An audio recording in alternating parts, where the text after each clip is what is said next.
Chapter 17, Dr. Seward's Diary, continued. When we arrived at the Berkeley Hotel, Van Helsing found a telegram waiting for him. Am coming up by train. Jonathan at Whitby. Important news.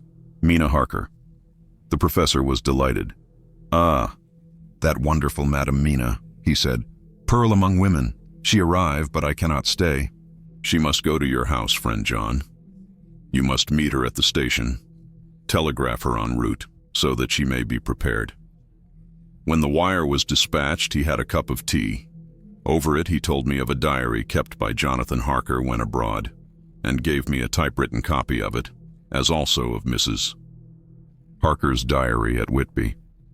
Take these, he said, and study them well. When I have returned, you will be master of all the facts, and we can then better enter on our inquisition. Keep them safe, for there is in them much of treasure. You will need all your faith, even you who have had such an experience as that of today. What is here told? He laid his hand heavily and gravely on the packet of papers as he spoke. May be the beginning of the end to you and me, and many. Another, or it may sound the knell of the undead who walk the earth. Read all, I pray you, with the open mind, and if you can add in any way to the story here, told do so, for it is all important. You have kept diary of all these so strange things, is it not so?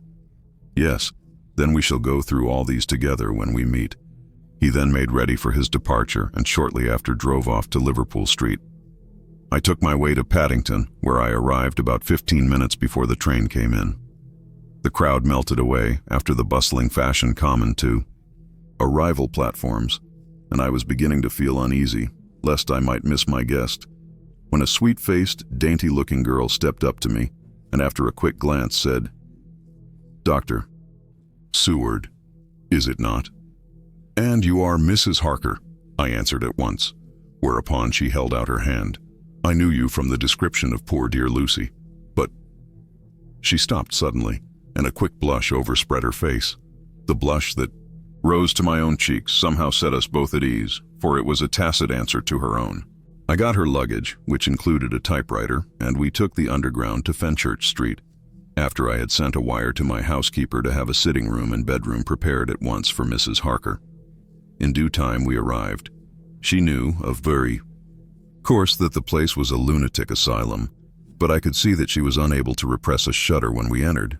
She told me that, if she might, she would come presently to my study, as she had much to say. So here I am finishing my entry in my phonograph diary whilst I await her. As yet I have not had the chance of looking at the papers which Van Helsing left with me, though they lie open before me. I must get her interested in something, so that I may have an opportunity of reading them. She does not know how precious time is, or what a task we have in hand. I must be careful not to frighten her. Here she is, Mina Harker's journal. September. After I had tidied myself, I went down to Dr. Seward's study. At the door I paused a moment, for I thought I heard him talking with someone. As, however, he had pressed me to be quick, I knocked at the door, and on his calling out, "Come in," I entered.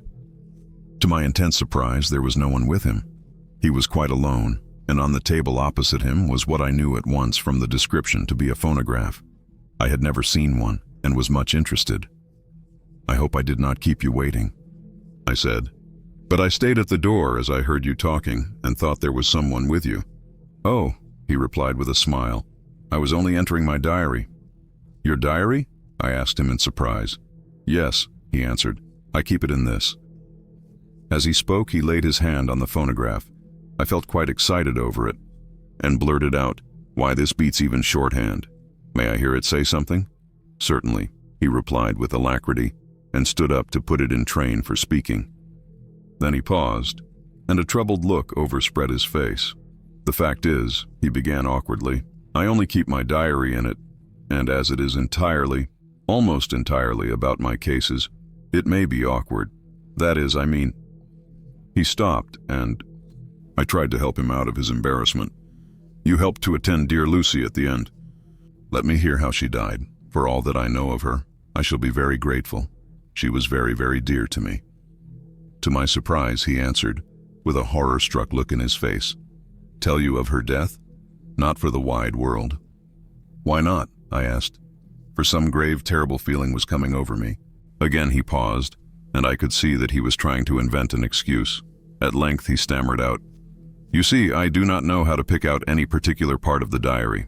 Even while he was speaking, an idea dawned upon him, and he said, with unconscious simplicity, in a different voice, and with the naivete of a child, "That's quite true, upon my honor." "Honest Indian." I could not but smile, at which he grimaced. "I gave myself away that time," he said. "But do you know that, although I have kept the diary for months past, it never once struck me how I was going to find any particular part of it in case I wanted to look it up. By this time, my mind was made up that the diary of a doctor who attended Lucy might have something to add to the sum of our knowledge of that terrible being, and I said boldly, "Then, Dr. Seward, you had better let me copy it out for you on my typewriter." He grew to a positively deathly pallor as he said, "No, no, no. For all the world I wouldn't let you know that terrible story." Then it was terrible. My intuition was right. For a moment I thought, and as my eyes ranged the room, unconsciously looking for something or some opportunity to aid me, they lit on a great batch of typewriting on the table. His eyes caught the look in mine, and, without his thinking, followed their direction. As they saw the parcel, he realized my meaning. "You do not know me," I said. "When you have read those papers, my own diary, and my husband's also, which I have typed, you will know me better. I have not faltered in giving every thought of my own heart in this cause. But of course you do not know me yet, and I must not expect you to trust me so far. He is certainly a man of noble nature. Poor dear Lucy was right about him." He stood up and opened a large drawer in which were arranged in order a number of hollow cylinders of metal covered with dark wax, and said, "You are quite right.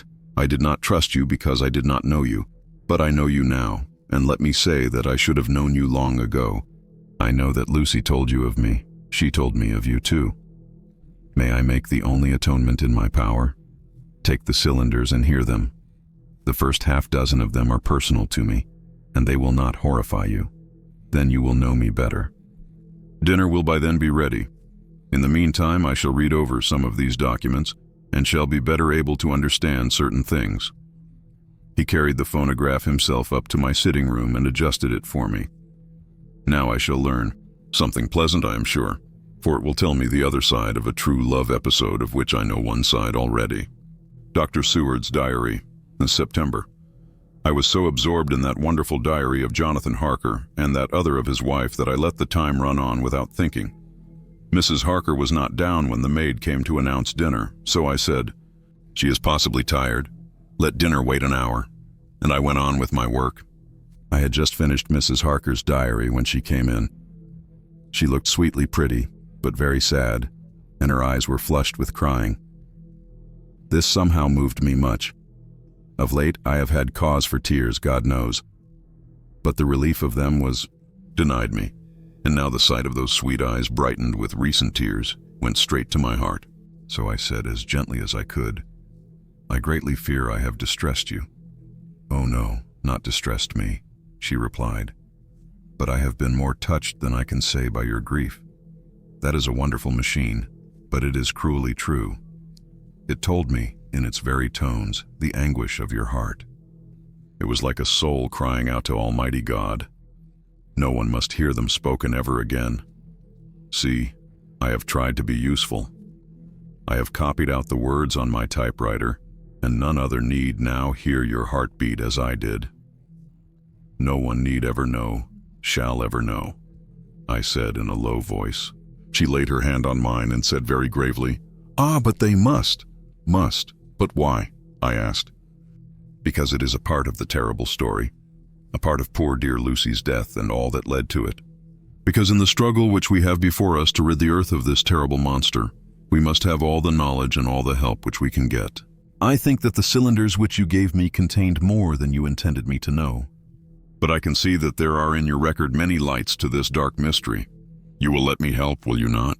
I know all up to a certain point. And I see already, though your diary only took me to 7th of September, how poor Lucy was beset, and how her terrible doom was being wrought out. Jonathan and I have been working day and night since Professor Van Helsing saw us. He has gone to Whitby to get more information, and he will be here tomorrow to help us. We need have no secrets amongst us. Working together and with absolute trust, we can surely be stronger than if some of us were in the dark." She looked at me so appealingly, and at the same time manifested such courage and resolution in her bearing that I gave in at once to her wishes. "You shall," I said, "do as you like in the matter. God forgive me if I do wrong. There are terrible things yet to learn of. But if you have so far traveled on the road to poor Lucy's death, you will not be content, I know, to remain in the dark. Nay, the end, the very end, may give you a gleam of peace. Come, there is dinner. We must keep one another strong for what is before us. We have a cruel and dreadful task. When you have eaten, you shall learn the rest. And I shall answer any questions you ask. If there be anything which you do not understand, though it was apparent to us who were present." Mina Harker's journal. September. After dinner, I came with Dr. Seward to his study. He brought back the phonograph from my room, and I took my typewriter. He placed me in a comfortable chair and arranged the phonograph so that I could touch it without getting up, and showed me how to stop it in case I should want to pause. Then he very thoughtfully took a chair with his back to me, so that I might be as free as possible, and began to read. I put the forked metal to my ears and listened. When the terrible story of Lucy's death and all that followed was done, I lay back in my chair powerless. Fortunately, I am not of a fainting disposition. When Dr. Seward saw me, he jumped up with a horrified exclamation, and hurriedly taking a case bottle from a cupboard, gave me some brandy, which in a few minutes somewhat restored me. My brain was all in a whirl, and only that there came through all the multitude of horrors the holy ray of light that my dear, dear Lucy was at last at peace. I do not think I could have borne it without making a scene. It is all so wild and mysterious and strange that if I had not known Jonathan's experience in Transylvania, I could not have believed. As it was, I didn't know what to believe, and so got out of my difficulty by attending to something else. I took the cover off my typewriter and said to Dr. Seward, "Let me write this all out now. We must be ready for Dr. Van Helsing when he comes. I have sent a telegram to Jonathan to come on here when he arrives in London from Whitby. In this matter, dates are everything, and I think that if we get all our material ready and have every item put in chronological order, we shall have done much. You tell me that Lord Godalming and Mr. Morris are coming too. Let us be able to tell him when they come." He accordingly set the phonograph at a slow pace, and I began to typewrite from the beginning of the 7th cylinder. I used manifold and so took 3 copies of the diary, just as I had done with all the rest. It was late when I got through, but Dr. Seward went about his work of going his round of the patients. When he had finished, he came back and sat near me reading, so that I did not feel too lonely whilst I worked. How good and thoughtful he is. The world seems full of good men, even if there are monsters in it. Before I left him, I remembered what Jonathan put in his diary of the professor's perturbation at reading something in an evening paper at the station at Exeter. So, seeing that Dr. Seward keeps his newspapers, I borrowed the files of the Westminster Gazette and the Pall Mall Gazette and took them to my room. I remember how much the Daily Graph and the Whitby Gazette, of which I had made cuttings, helped us to understand the terrible events at Whitby when Count Dracula landed. So I shall look through the evening papers since then, and perhaps I shall get some new light. I am not sleepy, and the work will help to keep me quiet. Dr. Seward's diary. September. Mr. Harker arrived at 9 o'clock. He had got his wife's wire just before starting. He is uncommonly clever, if one can judge from his face, and full of energy. If this journal be true, and judging by one's own wonderful experiences it must be, he is also a man of great nerve. That going down to the vault a second time was a remarkable piece of daring. After reading his account of it, I was prepared to meet a good specimen of manhood, but hardly the quiet, businesslike gentleman who came here today. Later. After lunch, Harker and his wife went back to their own room, and as I passed a while ago, I heard the click of the typewriter. They are hard at it. Mrs. Harker says that they are knitting together in chronological order every scrap of evidence they have. Harker has got the letters between the consignee of the boxes at Whitby and the carriers in London who took charge of them. He is now reading his wife's typescript of my diary. I wonder what they make out of it. Here it is. Strange that it never struck me that the very next house might be the Count's hiding place. Goodness knows that we had enough clues from the conduct of the patient Renfield. The bundle of letters relating to the purchase of the house were with the typescript. Oh, if we had only had them earlier, we might have saved poor Lucy. Stop, that way madness lies. Harker has gone back and is again collating his material. He says that by dinner time they will be able to show a whole connected narrative. He thinks that in the meantime I should see Renfield, as hitherto he has been a sort of index to the coming and going of the Count. I hardly see this yet, but when I get at the dates I suppose I shall. What a good thing that Mrs. Harker put my cylinders into type. We never could have found the dates otherwise. I found Renfield sitting placidly in his room with his hands folded, smiling benignly. At the moment he seemed as sane as anyone I ever saw. I sat down and talked with him on a lot of subjects, all of which he treated naturally. He then, of his own accord, spoke of going home, a subject he has never mentioned to my knowledge during his sojourn here. In fact, he spoke quite confidently of getting his discharge at once. I believe that, had I not had the chat with Harker and read the letters and the dates of his outbursts, I should have been prepared to sign for him after a brief time of observation. As it is, I am darkly suspicious. All those outbreaks were in some way linked with the proximity of the Count. What then does this absolute content mean? Can it be that his instinct is satisfied as to the vampire's ultimate triumph? Stay. He is himself Zophagus, and in his wild ravings outside the chapel door of the deserted house, he always spoke of Master. This all seems confirmation of our idea. However, after a while I came away. My friend is just a little too sane at present to make it safe to probe him too deep with questions. He might begin to think and then... So I came away. I mistrust these quiet moods of his. So I have given the attendant a hint to look closely after him and to have a straight waistcoat ready in case of need. Jonathan Harker's Journal, September, in train to London. When I received Mr. Billington's courteous message that he would give me any information in his power, I thought it best to go down to Whitby and make, on the spot, such inquiries as I wanted. It was now my object to trace that horrid cargo of the Count's to its place in London. Later we may be able to deal with it. Billington Jr., a nice lad, met me at the station and brought me to his father's house, where they had decided that I must stay the night. They are hospitable, with true Yorkshire hospitality, give a guest everything, and leave him free to do as he likes. They all knew that I was busy, and that my stay was short, and Mr. Billington had ready in his office all the papers concerning the consignment of boxes. It gave me almost a turn to see again one of the letters which I had seen on the Count's table before I knew of his diabolical plans. Everything had been carefully thought out, and done systematically and with precision. He seemed to have been prepared for every obstacle which might be placed by accident in the way of his intentions being carried out. To use an Americanism, he had taken no chances, and the absolute accuracy with which his instructions were fulfilled was simply the logical result of his care. I saw the invoice and took note of it. 50 cases of common earth to be used for experimental purposes. Also the copy of letter to Carter Patterson and their reply. Of both of these I got copies. This was all the information Mr. Billington could give me.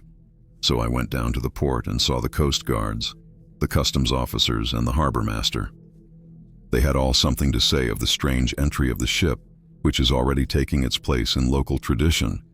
But no one could add to the simple description, 50 cases of common earth. I then saw the station master, who kindly put me in communication with the men who had actually received the boxes. Their tally was exact with the list, and they had nothing to add except that the boxes were main and mortal heavy, and that shifting them was dry work. One of them added that it was hard lines, that there wasn't any gentleman, such like as yourself, squire, to show some sort of appreciation of their efforts in a liquid form. Another put in a writer that the thirst then generated was such that even the time which had elapsed had not completely allayed it. Needless to add, I took care before leaving to lift, forever and adequately, this source of reproach. September. The station master was good enough to give me a line to his old companion, the station master at King's Cross, so that when I arrived there in the morning, I was able to ask him about the arrival of the boxes. He too put me at once in communication with the proper officials, and I saw that their tally was correct with the original invoice. The opportunities of acquiring an abnormal thirst had been here limited. A noble use of them had, however, been made, and again I was compelled to deal with the result in an ex post facto manner. From thence I went on to Carter Patterson's central office, where I met with the utmost courtesy. They looked up the transaction in their daybook and letterbook, and at once telephoned to their King's Cross office for more details. By good fortune, the men who did the teaming were waiting for work, and the official at once sent them over, sending also by one of them the waybill and all the papers connected with the delivery of the boxes at Carfax. Here again I found the tally agreeing exactly. The carrier's men were able to supplement the paucity of the written words with a few details. These were, I shortly found, connected almost solely with the dusty nature of the job, and of the consequent thirst engendered in the operators. On my affording an opportunity, through the medium of the currency of the realm, of the allaying, at a later period, this beneficial evil, one of the men remarked, "That 'ere 'ouse, governor, is the rummiest I ever was in. Blime, but it ain't been touched since 100 years. There was dust that thick in the place that you might have slept on it without 'urtin' of your bones. And the place was that neglected that you might have smelled old Jerusalem in it. But the old chapel, that took the psych, that did. Me and my mate, we thort we wouldn't never get out quick enough. Lor, I wouldn't take less nor a quid a moment to stay there arter dark. Having been in the house, I could well believe him. But if he knew what I know, he would, I think, have raised his terms. Of one thing I am now satisfied, that all the boxes which arrived at Whitby from Varna in the Demeter were safely deposited in the old chapel at Carfax. There should be 50 of them there, unless any have since been removed. As from Dr. Seward's diary, I fear, I shall try to see the carter who took away the boxes from Carfax when Renfield attacked them. By following up this clue, we may learn a good deal. Later, Mina and I have worked all day, and we have put all the papers into order. Mina Harker's journal, 30 September. I am so glad that I hardly know how to contain myself. It is, I suppose, the reaction from the haunting fear which I have had, that this terrible affair and the reopening of his old wound might act detrimentally on Jonathan. I saw him leave for Whitby with as brave a face as I could, but I was sick with apprehension. The effort has, however, done him good. He was never so resolute, never so strong, never so full of volcanic energy as at present. It is just as that dear good Professor Van Helsing said, he is true grit, and he improves under strain that would kill a weaker nature. He came back full of life and hope and determination. We have got everything in order for tonight. I feel myself quite wild with excitement. I suppose one ought to pity anything so hunted as is the Count. That is just it. This thing is not human, not even beast. To read Dr. Seward's account of poor Lucy's death and what followed is enough to dry up the springs of pity in one's heart. Later, Lord Godalming and Mr. Morris arrived earlier than we expected. Dr. Seward was out on business and had taken Jonathan with him, so I had to see them. It was to me a painful meeting, for it brought back all poor dear Lucy's hopes of only a few months ago. Of course they had heard Lucy speak of me, and it seemed that Dr. Van Helsing, too, has been quite blowing my trumpet, as Mr. Morris expressed it. Poor fellows, neither of them is aware that I know all about the proposals they made to Lucy. They did not quite know what to say or do, as they were ignorant of the amount of my knowledge, so they had to keep on neutral subjects. However, I thought the matter over, and came to the conclusion that the best thing I could do would be to post them in affairs right up to date. I knew from Dr. Seward's diary that they had been at Lucy's death, her real death, and that I need not fear to betray any secret before the time. So I told them, as well as I could, that I had read all the papers and diaries, and that my husband and I, having typewritten them, had just finished putting them in order. I gave them each a copy to read in the library. When Lord Godalming got his and turned it over, it does make a pretty good pile, he said, "Did you write all this, Mrs. Harker?" I nodded, and he went on. "I don't quite see the drift of it, but you people are all so good and kind, and have been working so earnestly and so energetically, that all I can do is to accept your ideas blindfold and try to help you. I have had one lesson already in accepting facts that should make a man humble to the last hour of his life. Besides, I know you loved my poor Lucy." Here he turned away and covered his face with his hands. I could hear the tears in his voice. Mr. Morris, with instinctive delicacy, just laid a hand for a moment on his shoulder and then walked quietly out of the room. I suppose there is something in woman's nature that makes a man free to break down before her and express his feelings on the tender or emotional side without feeling it derogatory to his manhood. For when Lord Godalming found himself alone with me, he sat down on the sofa and gave way utterly and openly. I sat down beside him and took his hand. I hope he didn't think it forward of me, and that if he ever thinks of it afterwards, he never will have such a thought. There I wrong him. I know he never will. He's too true a gentleman. I said to him, for I could see that his heart was breaking. I loved dear Lucy, and I know what she was to you, and what you were to her. She and I were like sisters, and now she is gone. Will you not let me be like a sister to you in your trouble? I know what sorrows you have had, though I cannot measure the depth of them. If sympathy and pity can help in your affliction, won't you let me be of some little service, for Lucy's sake? In an instant the poor dear fellow was overwhelmed with grief. It seemed to me that all that he had of late been suffering in silence found a vent at once. He grew quite hysterical, and raising his open hands, beat his palms together in a perfect agony of grief. He stood up and then sat down again, and the tears rained down his cheeks. I felt an infinite pity for him, and opened my arms unthinkingly. With a sob, he laid his head on my shoulder and cried like a wearied child, whilst he shook with emotion. We women have something of the mother in us that makes us rise above smaller matters when the mother spirit is invoked.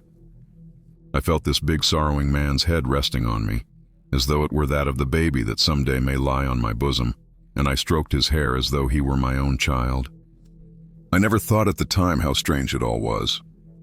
After a little bit his sobs ceased, and he raised himself with an apology, though he made no disguise of his emotion. He told me that for days and nights past, weary days and sleepless nights, he had been unable to speak with anyone, as a man must speak in his time of sorrow. There was no woman whose sympathy could be given to him, or with whom, owing to the terrible circumstance with which his sorrow was surrounded, he could speak freely.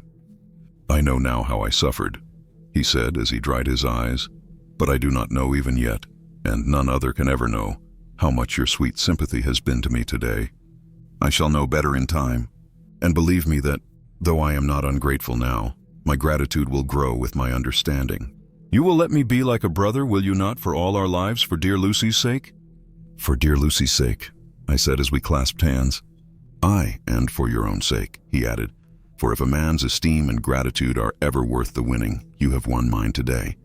If ever the future should bring to you a time when you need a man's help, believe me, you will not call in vain. God grant that no such time may ever come to you to break the sunshine of your life. But if it should ever come, promise me that you will let me know. He was so earnest, and his sorrow was so fresh that I felt it would comfort him. So I said, I promise. As I came along the corridor, I saw Mr. Morris looking out of a window. He turned as he heard my footsteps. How is Art? He said. Then noticing my red eyes, he went on. I see you have been comforting him. Poor old fellow. He needs it. No one but a woman can help a man when he is in trouble of the heart. And he had no one to comfort him. He bore his own trouble so bravely that my heart bled for him. I saw the manuscript in his hand, and I knew that when he read it, he would realize how much I knew. So I said to him, I wish I could comfort all who suffer from the heart. Will you let me be your friend? And will you come to me for comfort if you need it? You will know later on why I speak. He saw that I was in earnest, and stooping, took my hand, and raising it to his lips, kissed it. It seemed but poor comfort to so brave and unselfish a soul, and impulsively I bent over and kissed him. The tears rose in his eyes, and there was a momentary choking in his throat. He said quite calmly, Little girl, you will never regret that true-hearted kindness so long as ever you live. Then he went into the study to his friend. Little girl? The very words he had used to Lucy, and oh, but he proved himself a friend.